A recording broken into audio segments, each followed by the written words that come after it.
cinéma. Où il a été, je ne sais plus, vous préciserez peut-être, donc journaliste, critique donc, de cinéma au monde. Vous animez, je crois, une émission culturelle, affinité culturelle sur, si c'est toujours le cas, sur France Culture. Vous avez écrit de très nombreux livres sur le cinéma. Vous animez un blog, dont j'ai oublié le nom. Projection publique. Voilà, projection publique, merci. Vous faites énormément de choses. Vous êtes enseignant à Sciences Po. Vous collaborez avec des blogs, des sites étrangers, je ne sais pas trop comment le préciser, en Espagne, en Chine, enfin voilà, une carrière tout à fait intense, dédiée à la culture cinématographique. Donc, et à l'issue, alors je vous ai dit tout à l'heure que Jean-Michel Frodon a écrit de très nombreux ouvrages, dont un sur le quartier latin, donc mis en scène. Il dédicacera son ouvrage à la fin de la conférence. Donc, réservez-lui un chaleureux accueil et nous vous remercions encore très fort pour avoir accepté cette participation à notre société historique.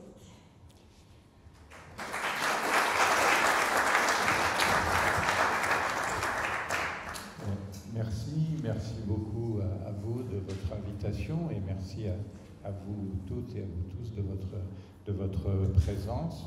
Donc pour essayer de partager avec vous à la fois des informations, peut-être un tout petit peu des idées, peut-être aussi des souvenirs concernant les modalités de présence du cinéma au quartier latin. Le titre, il joue un tout petit peu sur les mots, puisque les cinémas, ça renvoie aux salles de cinéma, c'est la présence des salles de cinéma en même temps que la manière dont les films ont regardé le quartier latin, mais c'est aussi la diversité du cinéma ou la multiplicité des formes de cinéma qui sera une des dimensions de ce dont je voudrais vous parler ce soir. Je suis confus parce que nous allons excéder les limites de la montagne Sainte-Geneviève.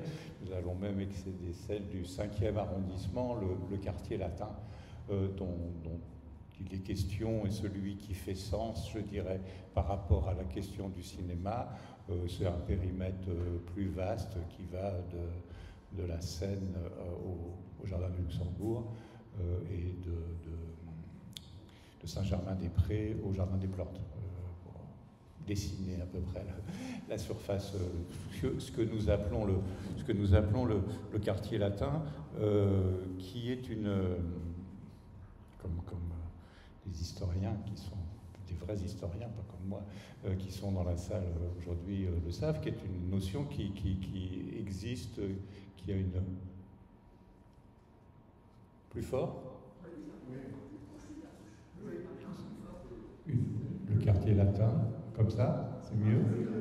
Beaucoup mieux. Alors, voilà. Le quartier latin. Donc, le quartier latin n'existe pas juridiquement. Ça ne correspond à aucune définition technique ou juridique ou historique précise, mais et ça fait partie d'une certaine manière de notre sujet, parce que c'est un imaginaire en réalité, c'est une représentation. C'est une représentation au long cours qui date de la présence des universités, à commencer par la Sorbonne, bien sûr, dans cette zone de Paris depuis très longtemps. C'était appelé au XVIIIe siècle le pays latin. Après, c'est devenu le quartier latin, et Balzac, par exemple, le mentionne sous ce nom-là dans les Illusions perdues. Il y a donc une réalité de représentation de cette zone, même si, encore une fois, elle n'a pas une délimitation ou un statut complètement stabilisé. Le rapport du cinéma au quartier latin, il est récent. La première moitié du XXe siècle, pratiquement, le premier demi-siècle du cinéma, on pourrait dire très exactement, de 1895 à 1945, il n'y a pas de quartier latin au cinéma. Il y a des cinémas au quartier latin, comme il y en a partout dans Paris, bien entendu, mais plus exactement, il y a deux films qui s'appellent Quartier latin, tous les deux, le deuxième étant le remake du premier, qui raconte la même histoire, un film de 29 et puis son remake 10 ans plus tard, 1939, mais c'est une idée alors qui fait partie de l'imaginaire du quartier latin à Paris et au-delà, en France, même au-delà de la France, pendant la première moitié du XXe siècle, qui n'est pas du tout un lieu d'étude, mais qui est un lieu de perdition, qui est un lieu de mœurs légères, qui est un lieu de... Et c'est une histoire qui n'a pas grand-chose à voir avec ce que nous associons le plus spontanément au quartier latin de nos jours, mais qui a à voir avec c'est plus la bohème, si on veut, et puis on a plus déplacé ou qu'on associe plus du côté de Pigalle et du Moulin Rouge, ou pour une partie à une époque à Montparnasse. C'est ça, le quartier latin dont il était question dans ces films-là. Un peu mieux. Je fais de mon mieux, mais... Et donc, ce dont il va être question autour des rapports entre le quartier latin et le cinéma, c'est une histoire d'après la Deuxième Guerre mondiale. Après la Deuxième Guerre mondiale, il y a un film c'est pas du tout le seul, mais il y a un film qui est un peu le marqueur, qui fait le grand repère de cette irruption, et ce qui s'appelle Les Rendez-vous de juillet de Jacques Becker en 1949. L'après-guerre, c'est à beaucoup d'égards ce qu'on pourrait appeler l'invention de la jeunesse. De la jeunesse comme catégorie sociale, de la jeunesse comme espace dans la vie ayant ses caractéristiques propres. Et le cinéma va jouer un rôle très important dans la construction partout, pas que pour raconter des histoires sur un écran, mais de ce qu'on appellera encore un petit peu après, de manière plus identifiée, l'adolescence. Et comme un âge à part, avec ses besoins à part, avec ses caractéristiques à part, avec ses mœurs à part, et qui n'est pas l'enfance et qui n'est pas l'âge adulte. C'est pas vraiment le cas. Pour ceux d'entre vous qui auraient vu Les Rendez-vous de juillet de Jacques Becker, ce sont ce que nous appellerions aujourd'hui des jeunes adultes. Ils sont dans des logiques professionnelles, ils sont dans des logiques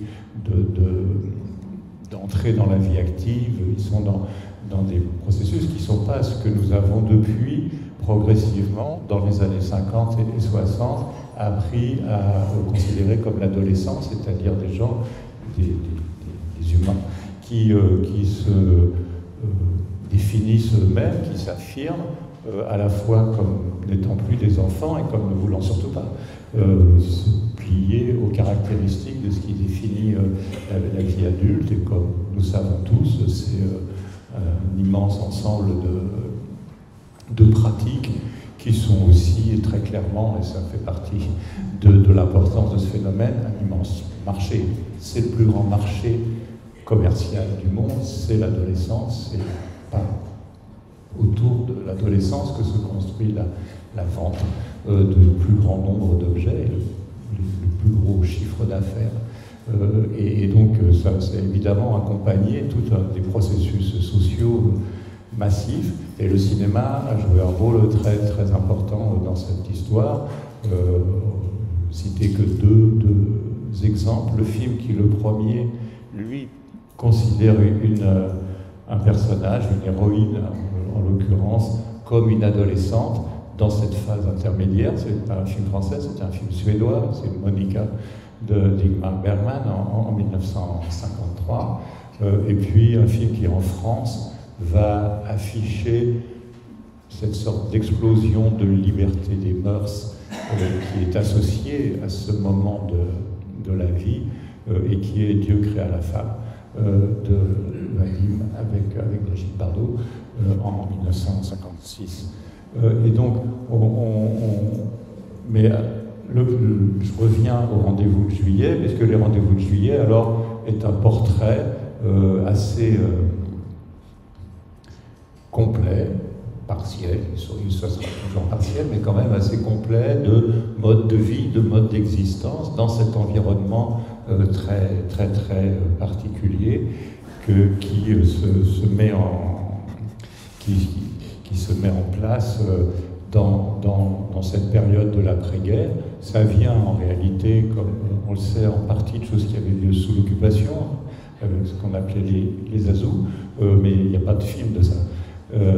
Et ça, c'est relié à Saint-Germain-des-Prés, beaucoup, au club de jazz, à la musique que les Américains ont amené à la libération. Enfin, ça s'inscrit dans cet ensemble de processus historiques beaucoup plus vastes, et tout ça est présent et très visible dans les rendez-vous de juillet avec ces clubs de jazz, le Lorientais en l'occurrence, où des scènes importantes sont tournées. C'est cette idée qui est une idée de cette époque-là, dans ces termes-là, de la bande, des bandes de jeunes. Ce sont des jeunes bourgeois, ce sont des jeunes qui ont des moyens, ce sont des jeunes qui vont faire carrière. C'est pas des bandes de voyous, ce qu'on appellera plus tard les blousons noirs, etc. Mais il y a cette idée qu'ils ont une vie à eux qui est à l'écart, voire contre les parents, qui va aussi alors se développer au cinéma, dans le cinéma américain, avec des gens comme Marlon Brando, qui va beaucoup l'incarner, ou des choses comme ça, dans les années 50.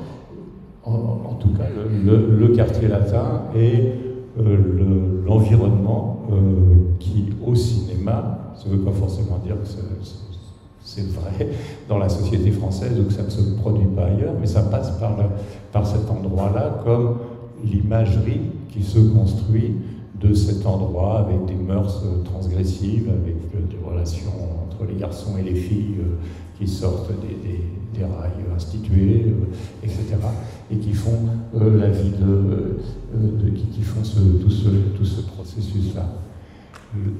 Une autre caractéristique que je voulais pointer un peu par la négative, je vais vous dire des choses à propos du cinéma et du quartier latin qui vont être dans un certain nombre de cas plutôt de l'ordre de la négative.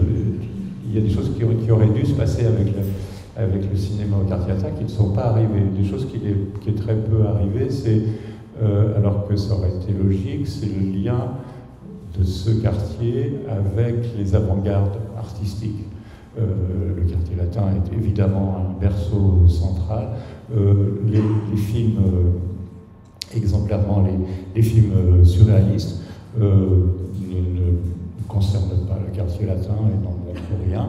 Il y a un endroit du quartier latin qui est lié aux projections des films surréalistes, qui est le studio des Ursulines, où c'est montré notamment les films de Buñuel avec des batailles épiques qu'ils ont déclenchées. Donc il n'en est pas complètement absent, mais c'est cette relation qu'on aurait pu croire un peu logique et finalement assez limitée en ce qui concerne le rapport entre le cinéma comme d'un autre mouvement d'avant-garde, ciblé d'avant-garde, peut-être il est d'arrière-garde, en fait c'est ce qu'on appelait les hussards au tournant des années 50 et 60 et qui est guère représenté au cinéma. En revanche, il y a deux mouvements d'avant-garde littéraires, intellectuels, politiques, qui ont peut-être moins d'importance que ceux que j'ai cités, mais qui existent néanmoins, et qui, eux, vont filmer le quartier latin et qui vont le regarder autrement. C'est le mouvement lettriste et c'est le mouvement situationniste. Le mouvement lettriste, et notamment sa figure principale, Isidore Isou, réalise très tôt un film d'avant-garde entièrement consacré au quartier latin. Il y a un film tout à fait extraordinaire formellement. Je ne me suis pas trompé, l'image, elle est à l'envers dans le film. C'est un film qui utilise entre autres beaucoup le fait du grattage des pellicules, l'intervention manuelle sur les pellicules. C'est un film où on voit toutes les figures de Saint-Germain-des-Prés de l'époque, Cocteau, Juliette Gréco, tous les écrivains, Sartre, il y a tout le monde dedans qui participe, qui joue avec cette relation très inventive, critique, radicalement critique même, à la fois de la société et du langage cinématographique, tout comme l'est différemment.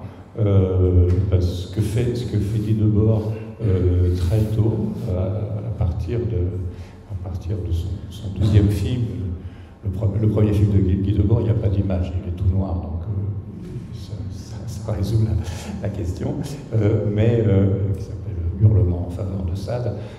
Et ensuite, les films de Guy Debord, comme vous savez sans doute, les situationnistes, c'est un mouvement très lié à la ville et à la pensée de la ville, aux questions urbanistiques. Et avec le cinéma, entre autres, Debord et ceux qui l'entourent, mais c'est quand même lui le cinéaste,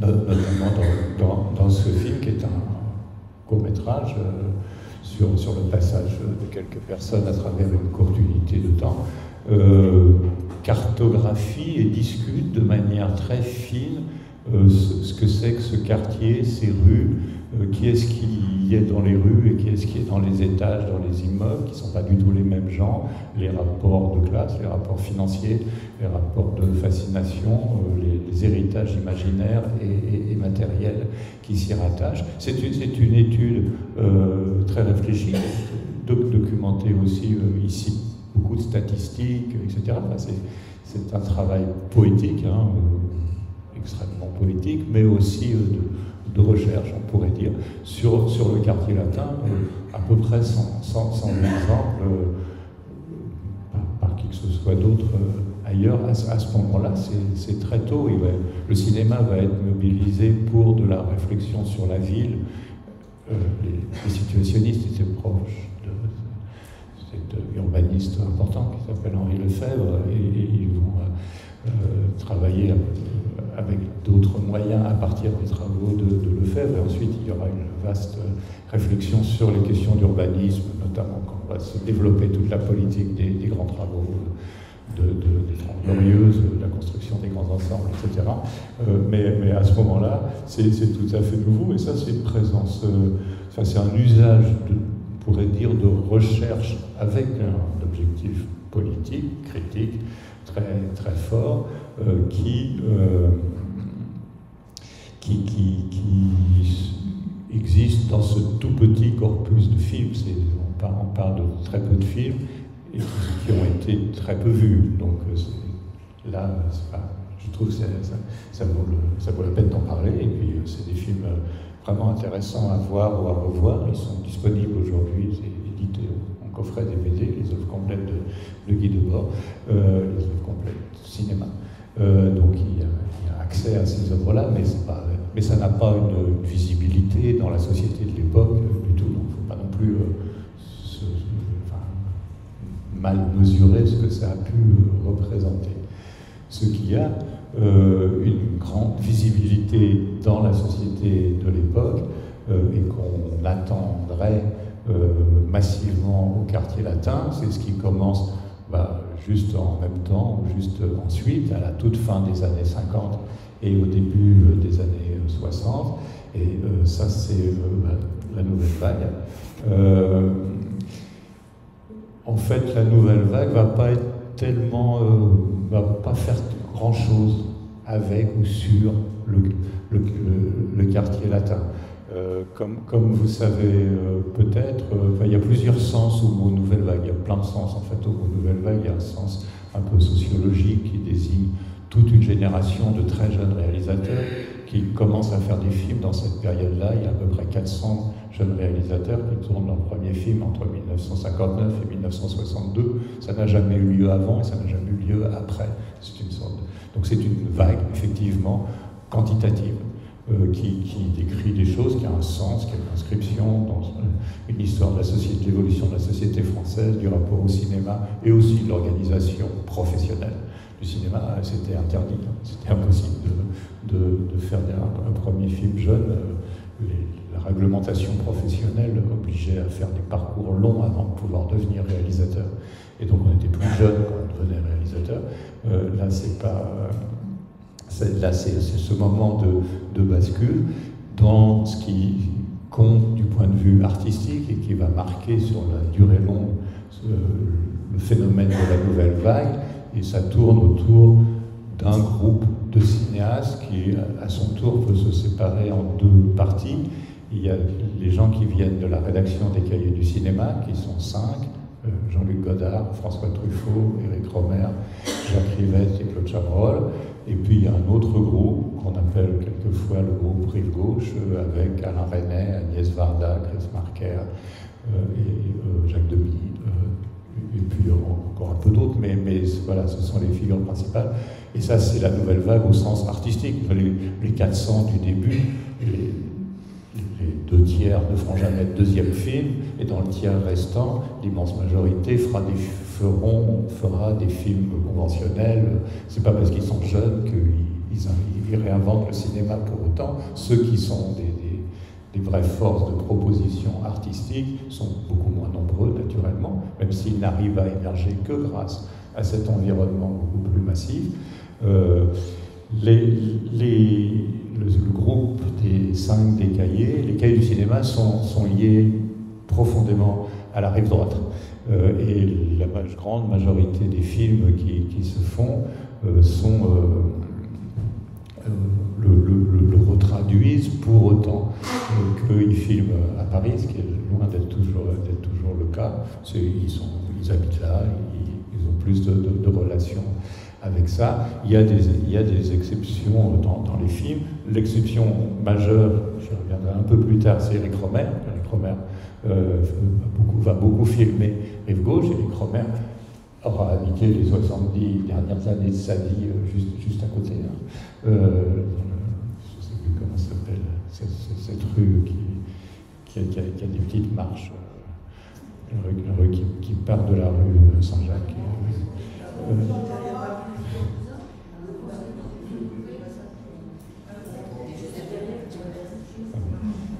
Elle est juste derrière. Qui part de la...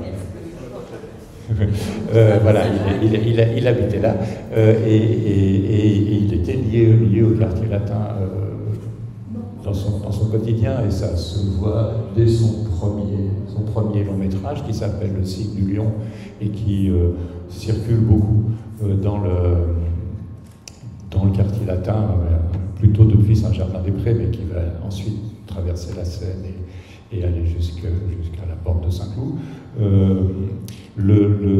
François Truffaut est vraiment un Parisien de la rive droite. Il y a une scène dans Jules et Jim qui se passe sur les quais de la Seine, où Jacques Bourreau se jette dans la Seine, qui est, disons, dans notre périmètre, mais c'est un clin d'œil, une exception. Jean-Paul Belmondo, dans Un bout de souffle, il y a un certain nombre de scènes autour du quartier latin, puis des quais de la Seine, enfin entre Saint-Germain. Là, on est place Saint-Germain, il vient se sauver sans payer son sandwich. Non, c'est pas un sandwich, c'est des os, là, qu'il a au bar du Saint-Germain, qui était à l'époque au coin de la rue de Rennes et du boulevard Saint-Germain. C'est des clins d'œil, mais qui sont plus par antiphrase, si on peut dire, de la peu de présence de ce mouvement de la jeunesse, en grande partie de la jeunesse intellectuelle ou artistique, qui aurait légitimement été proche du quartier latin. Et c'est d'une certaine manière encore plus vrai de l'autre groupe, ce qu'on appelle le groupe Rive Gauche, où Rennais ne tourne pas au quartier latin. Agnès Varda, qui habite rue Mouffetard, et alors elle y tourne un film, absolument un court-métrage magnifique, Opéra Mouffe, qui est entièrement rue Mouffetard et qui fait partie.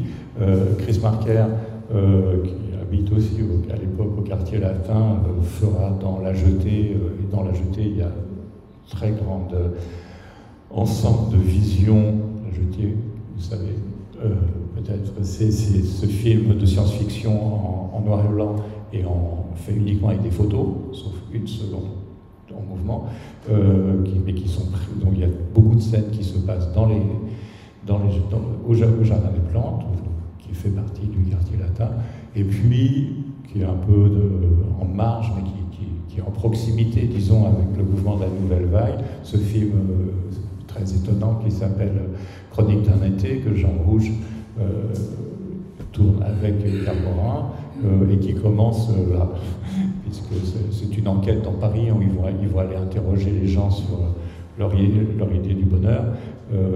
C'est la personne qui pose les questions, Marcelier de Loridan, elle est place du Panthéon, on la voit, et elle explique ce qu'elle va faire, et puis elle commence avec un agent de police qui est en haut de la rue Soufflot.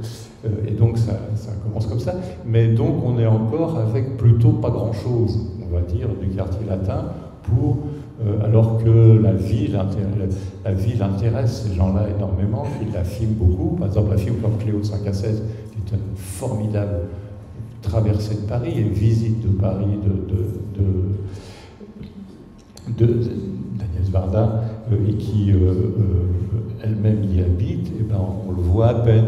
On passe à un moment, le taxi passe le long des grilles du Luxembourg, côté rue d'Assas, on est presque déjà sorti du périmètre. Il y a évidemment, on peut toujours, on trouverait ceci, cela, mais la nouvelle vague de cette période-là, c'est-à-dire des années 60, y est très peu présente. Et je vais continuer dans un registre un peu négatif avec le grand événement qui marque historiquement et pour les siècles des siècles le quartier latin, qui s'appelle mai 68. Et bien, mai 68 au quartier latin, au cinéma, et à presque rien. Et c'est une vraie curiosité en mai 68, ce qui se passe, les événements de mai 68, et en particulier tout ce qui se passe ici, je ne reviens pas sur ça, c'est extrêmement connu, est très peu filmé. C'est énormément photographié. Et des gens qui auraient très naturellement, qui prenaient leur caméra pour aller filmer. On connaît, il y a une photo très célèbre de Jean-Luc Godard dans une manifestation avec une caméra à la main, sur le boulevard Saint-Michel. On n'a jamais vu de film qui soit sorti de cette prise de vue, si tant est qu'il y avait de la pellicule dans sa caméra. Alors même que pendant mai 68 se déroule quelque chose qui s'appelle les États généraux du cinéma, où tout le monde du cinéma est réuni pour inventer le monde d'après qui est espéré sortir de ce qui est en train de se passer, où ils envoient des étudiants de l'ITEC, l'école de cinéma de l'époque, tourner des films. Il y en a, des films réalisés par les gens de l'ITEC, le plus célèbre étant tourné à la sortie des usines Vondaire, tout début de juin 68, mais on voit pas le quartier latin. Et là, j'avais mis cette image vraiment pour souligner, il y a des pratiques. Alors, ce qu'ils vont faire, Godard, Rennais, Marker et beaucoup d'autres, c'est ce qu'ils appellent les cinétracts, qui sont en fait des photos qui montent en petites séries de films pour les diffuser de manière militante, mais où on voit encore pas beaucoup le quartier latin, mais l'image avec les CRS, enfin, c'est pas les CRS, c'est la police parisienne casquée là, qui est là-haut, apparaît dans les cinétracts.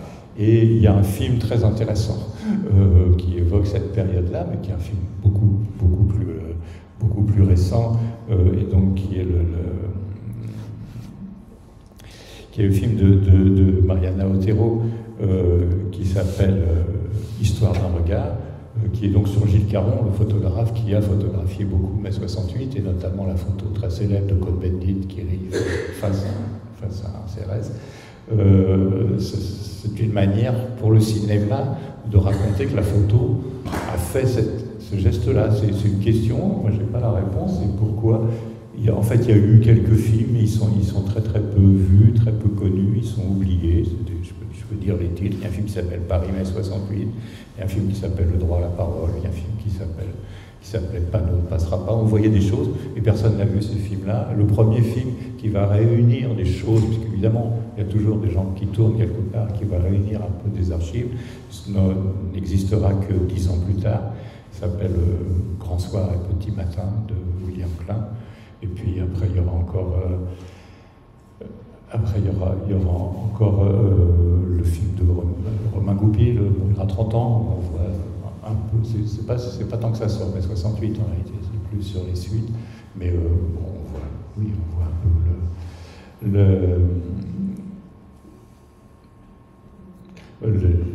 des images, mais très peu de choses, et le cinéma de fiction va finalement assez peu montrer, lui non plus,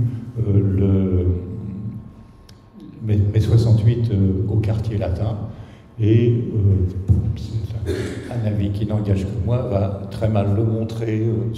Ça ressemble à rien, en fait. La plupart des films qui évoquent ce qui s'est passé au quartier latin en mai 68, jusqu'à ce qui est, à mon sens, le seul grand film, mais donc en 2005, de Philippe Garrel, qui s'appelle Les Amants réguliers, où là il y a 40 minutes de film qui se passent dans les rues du quartier latin pendant les affrontements avec la police, sur des barricades, dans les fuites, après il va se réfugier sur les toits, etc. Enfin, qui le seul qui donne une sensation, un sentiment de ce qu'ont pu être ces nuits-là du quartier latin. C'est pas tout mai 68. Et tout mai 68 n'est pas au quartier latin, bien sûr, mais de ce moment-là et de ce temps historique-là, c'est un peu le film. Garrel a fait mai 68, comme on dit, il y était, et il y avait une légende que faisait circuler Jean-Luc Godard, à nouveau, qui disait le seul grand film sur mai 68 qui existe, c'est Garrel qui l'a tourné. Sauf que ce film était perdu et on ne le voyait jamais. Puis on a fini, comme ça arrive très souvent dans le cinéma, par le retrouver. Aujourd'hui, il est accessible, il s'appelle Actualité 1. Alors, on peut dire que c'est un grand film sur mai 68, mais en fait, il descend le boulevard Saint-Michel de la place Montrestan au quai de la Seine en filmant ses pieds. Et c'est tout ce qu'il y a dans le film. Dont acte. Voilà, c'est juste quand ils arrivent en bas qu'ils relèvent la caméra pour montrer tous les cars de police qui ferment les ponts en bas, et puis c'est fini. C'est un court-métrage, disons, qui ne donne pas que. Mais surtout, et c'est ça un peu la chose importante, c'est qu'est-ce qui va se passer au quartier latin avec le cinéma dans l'après de mai 68. Et ce qui va se passer au quartier latin avec le cinéma, c'est ça. Ça, c'est un tout petit peu de ce à quoi nous allons, les gens qui étaient là, et moi, comme j'imagine un certain nombre de gens dans cette salle, qui étions jeunes, sont ouverts aux jeunes de cette période-là, dans les années fin des années 60 et des années 70, c'est une déferlante, c'est un tsunami d'accès à des films qu'on voyait nulle part avant, qui n'existaient pas, qui n'étaient pas montrés, qui ne circulaient pas, et qui viennent du monde entier, avec une dimension politique pour beaucoup d'eux dans le sujet des films.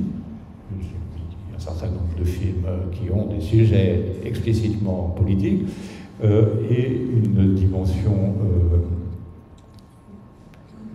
radicale, disons, dans les choix artistiques. Ce sont des films qui font des propositions de mise en scène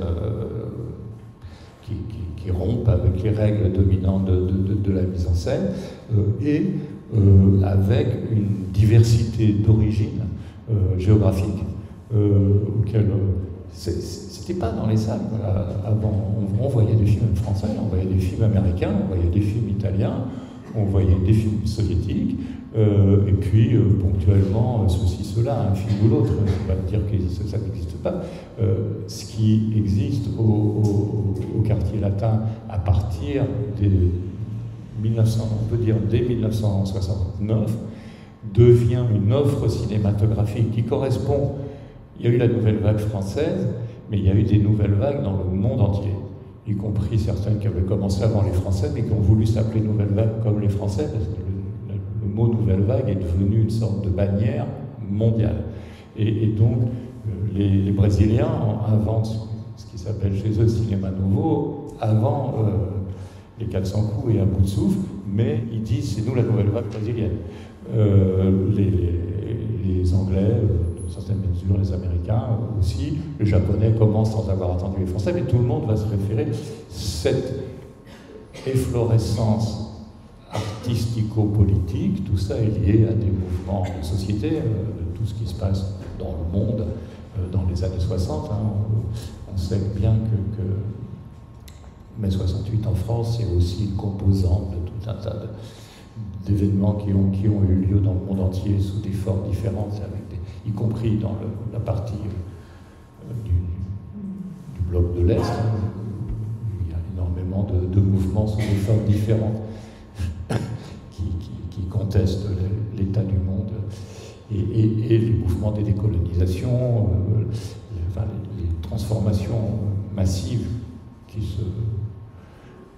se rejoignent ou pas, etc. Mais il y a cette diversité extraordinaire en termes d'origine, en termes de style, en termes de remise en question des langages cinématographiques dominants, et le quartier latin devient l'endroit où on y a accès plus et mieux que n'importe où au monde, d'une certaine manière, dans ces salles du quartier latin. Cette dimension-là, elle existe toujours. Et c'est ça ce qui m'importe le plus, dont je souhaite vous parler. Ça, c'est une carte qui est extraite d'un autre livre, que je n'ai pas écrit, que co-dirigé, qui s'appelle Les cinémas de Paris. Donc c'est sur l'ensemble des salles de cinéma à Paris, pas seulement celles du quartier latin. Là, j'ai isolé, dans le livre, il y a une carte de toutes les salles de Paris quand on l'avait fait. Là, j'ai isolé ce qui concerne le quartier latin. Aujourd'hui, il y a 22 salles de cinéma en activité dans ce périmètre-là. Ça n'existe nulle part ailleurs au monde, une telle concentration de salles. Ces salles, elles sont presque toutes des salles indépendantes, ce qu'on appelle des salles indépendantes, c'est-à-dire qu'elles ne relèvent pas des grands circuits. Le plus grand circuit en France, c'est Pathé, maintenant, qui était Pathé-Gaumont, et puis Pathé a absorbé Gaumont. Il y a 0 salle Pathé-Gaumont au quartier latin. Il y a 2 salles du deuxième circuit, le UGC, et puis il y a un circuit beaucoup plus petit et uniquement parisien qui est K2, et les autres c'est des salles indépendantes. Ça c'est une carte qui est éditée, c'est une carte de tout Paris avec là où il y a des salles, vous voyez la concentration sur le quartier latin, les 5e et 6e arrondissements par rapport au reste de Paris. Et donc c'est cette idée qui perdure jusqu'à aujourd'hui, mais qui commence, qui se répand, qui s'installe à ce moment-là, d'une offre cinématographique extrêmement singulière qui vient d'un phénomène qui, lui, s'est produit dans les années 1960 jusqu'aux années 1960. Les années 1960, c'est un basculement gigantesque dans l'histoire du cinéma des pays développés, enfin, disons, d'Europe de l'Ouest et du Japon, parce que ça a eu lieu aux États-Unis avant et c'est pas pareil ailleurs. qui est lié à un phénomène très, très simple, hein, qui est l'arrivée de la télévision. Et donc, dans la plupart des pays du monde, la fréquentation des salles de cinéma est divisée par 3 en 5 ans, au tournant des années 50, 60. En France, elle est divisée par 2, entre 1959 et 1969, donc c'est à la fois une énorme diminution, et puis un peu moins grave et dommageable que ce qui a pu se passer en Italie, surtout en Grande-Bretagne, en Allemagne, dans tous les pays du Nord, dans les pays capitalistes développés, on les appelle comme ça, où le phénomène est absolument massif. Un des corollaires de ce phénomène, c'est que, notamment en France et particulièrement à Paris, la France ayant un rapport singulier avec le cinéma depuis toujours, on va passer de ce qu'on appelait les cinémas de quartier au quartier de cinéma.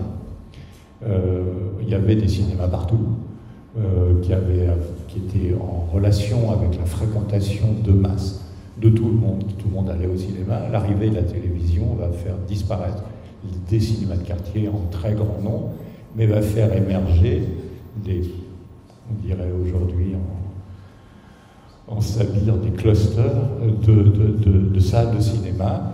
Il y en a 3 principaux, les Champs-Élysées, Montparnasse et le quartier latin, à partir des années 60. Le quartier latin n'est pas du tout un quartier de cinéma particulièrement jusqu'aux années 60. Et les salles commencent à s'ouvrir pour le public étudiant, intellectuel, en rapport avec la vie des librairies et des cafés, etc. Dans les années 60.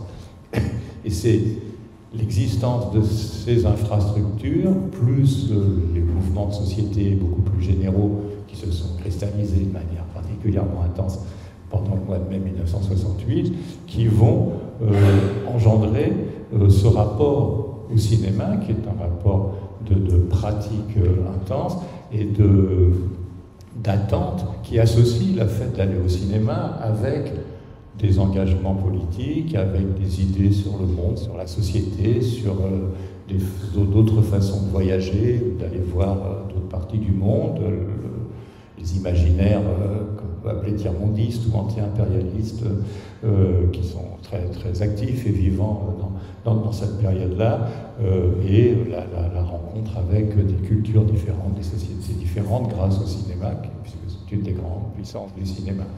Et le cinéma et les salles de cinéma sont donc extrêmement présentes au quartier latin dans l'immédiat après 68.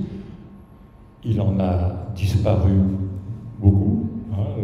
Voilà, ça c'est des salles qui existaient. J'ai usé mes fonds de culotte dans les années 70 et début des années 80 encore. Tout cela n'existe plus, mais ça, quoi. C'est-à-dire qu'il en reste qui se sont transformés pour partie, qui se sont réaménagés, qui ont changé de propriétaire, qui ont changé parfois de style de programmation, etc. Mais il reste ça qui est une dynamique encore une fois, sans équivalent, et qui entretient cette relation au cinéma, mais pas que au cinéma. Et moi, c'est ce qui m'importe d'une certaine manière, c'est le côté, c'est à des imaginaires, à des histoires qu'on nous raconte, à des modes de vie qui peuvent être rencontrés, et ça fait ça.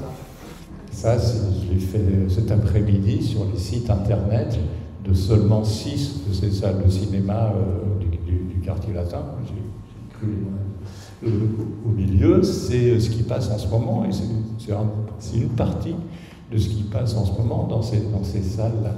C'est-à-dire une offre d'une diversité sans égale, encore une fois, au monde. Nulle part ailleurs. J'ai le privilège d'énormément voyager dans le monde pour voir ce qui se passe dans le cinéma un peu partout sur cette planète. Ça m'importe beaucoup, ça m'intéresse. On ne trouvera rien de comparable, y compris à la diversité, qui permet à la fois de revoir des films américains classique, aussi bien que Dahomey de Mati Diop, aussi bien qu'une rétrospective d'Abbas Kiarostami, aussi bien que des nouveautés, des documentaires, des films importants comme No Other Land sur Gaza en ce moment, qu'un artiste contemporain du cinéma comme Miguel Gomez, dont le film est sorti hier, Grand Tour. Voilà, c'est un éventail d'une richesse et d'une singularité où cette salle, qui est devenue à nouveau très particulière, qu'est le studio des Ursulines, qui maintenant est entièrement programmé pour les enfants, mais qui offre une diversité qui est, je trouve, une très belle réponse à l'uniformité de ce qu'on profile aux enfants en termes de manière archi-dominante par ailleurs. Et enfin voilà, le sujet principal de ce dont je voulais parler ici tournait autour de la manière dont ce qui s'est passé, ce processus des années 70 en réalité, mais qui a stabilisé un rapport au cinéma. Alors tout ça a une histoire bien sûr, et une histoire et des histoires, ça a à voir avec une politique publique du Centre national du cinéma, une deuxième politique publique de la ville de Paris. Ce sont des salles qui sont aidées, ce sont des salles qui couleraient pour la grande majorité d'entre eux. En même temps, ce sont des salles, qui attirent du public, qui ont des spectateurs, elles ne sont pas vides. Moi, j'organise 2 ciné-clubs dans une de ces salles, le Nouvel Odéon. Rien qu'au Nouvel Odéon, il y a 2 autres ciné-clubs à d'autres moments organisés par 3 autres ciné-clubs organisés par d'autres gens que moi, mais pratiquement dans chacune des salles. Au Panthéon, il y en a 2. À la Filmothèque, c'est des étudiants très souvent qui vous proposent des programmations thématiques ou réflexives sur un sujet, et puis des constructions de...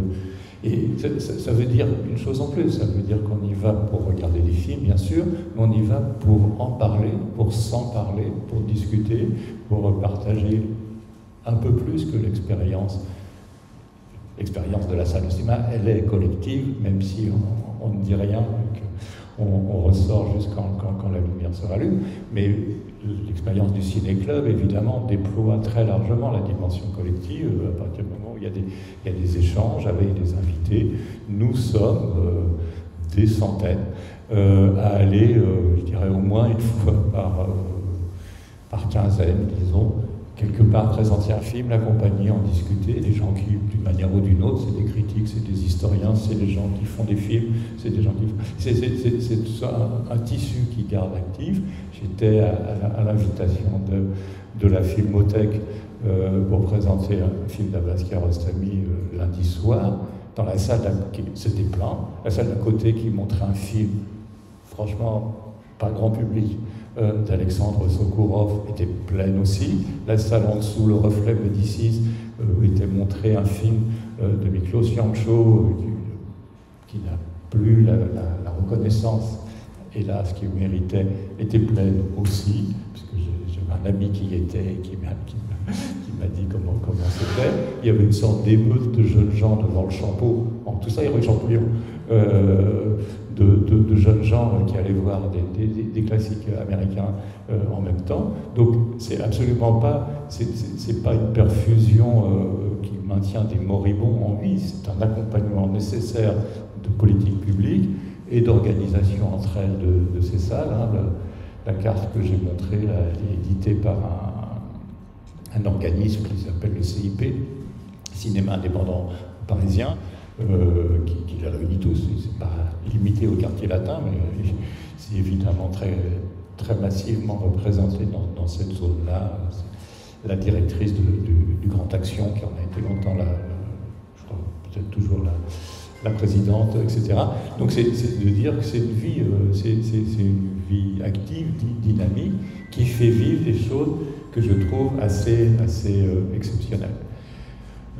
Je voulais finir de manière peut-être plus ludique, avec une sorte de petite promenade dans des parties du quartier latin que nous a fait visiter le cinéma, comme plus pour le plaisir de ça. Il y a un film qui est une vraie visite guidée du quartier latin.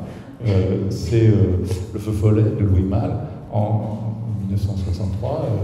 J'ai fait quelques captures d'écran, mais en fait, parce que c'est donc qui est une adaptation de Drieux-La Rochelle, qui commence et se termine hors de Paris, mais tout le reste du film, c'est cette déambulation à peu près dans tous les endroits connus du quartier latin, non-stop, avec Maurice Ronet qui joue le rôle principal. Et c'était, si on disait avec quel film on visite, alors c'est un quartier latin qui a changé beaucoup, et pas tant que ça, hein, finalement, parce que le Flore d'aujourd'hui ressemble à peu près, le jardin du Luxembourg n'a pas tellement changé, la colonnade du théâtre de l'Odéon n'a pas spécialement changé non plus. Il n'y a pas grand-chose, il y a quelques bistrots qui ont disparu, surtout autour de la place Saint-Germain-des-Prés, et comme nous savons, les librairies qui ont été remplacées par des magasins de vêtements de luxe, mais il reste quand même énormément. C'est un quartier qui bouge.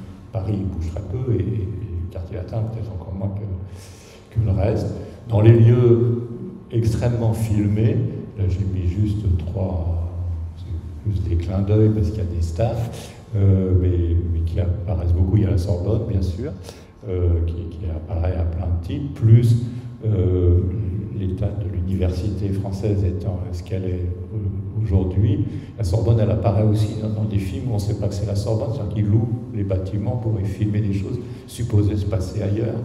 Mais pour faire du saut, vous verrez éventuellement aussi la Sorbonne sans le savoir, sauf si vous l'avez assez fréquenté pour la reconnaître, mais normalement, on n'est pas censé y être dans le film. Le quartier latin, c'est aussi, numériquement plus encore que des cinémas, des librairies. Il en reste 200 dans la zone. J'avais compté. On en voit dans les films. Celle qui est le plus montrée, c'est Shakespeare & Co. Aussi parce que les anglo-saxons, ça leur dit plus éventuellement quelque chose que les autres librairies. Et puis il y a au quartier latin, à côté, la dernière grande librairie entièrement dédiée au cinéma et uniquement au cinéma de Paris. Il y en avait 3 ou 4 il y a encore 15 ans. Donc qui est la librairie du Panthéon qui est à côté. Dans les lieux, là c'est juste des petits clins d'œil. Il y a les grands cafés, restaurants célèbres qu'on voit beaucoup dans plein de films. Une part importante de La Moment et la Putain de Jean Eustache se passe au Flore, et ce sont des lieux qui sont chargés d'histoire. Là, du coup, j'en ai mis un autre, celui qui est juste à côté, la Nouvelle Mairie, qui apparaît juste comme décor, qui ne joue pas d'autre rôle dans ce film d'Arnaud Desplechin. L'endroit peut-être le plus filmé de tous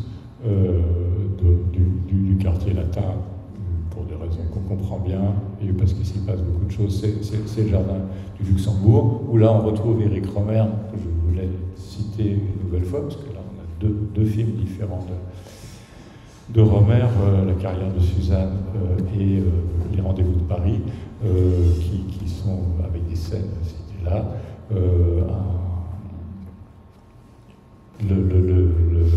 Un Monde sans pitié d'Éric Rochant, qui était presque entièrement tourné au quartier latin, avec des très belles scènes au jardin du Luxembourg, et puis ce film en partie tourné au quartier latin d'Elias Suleiman, qui est aussi Le temps qu'il reste, qui fait partie de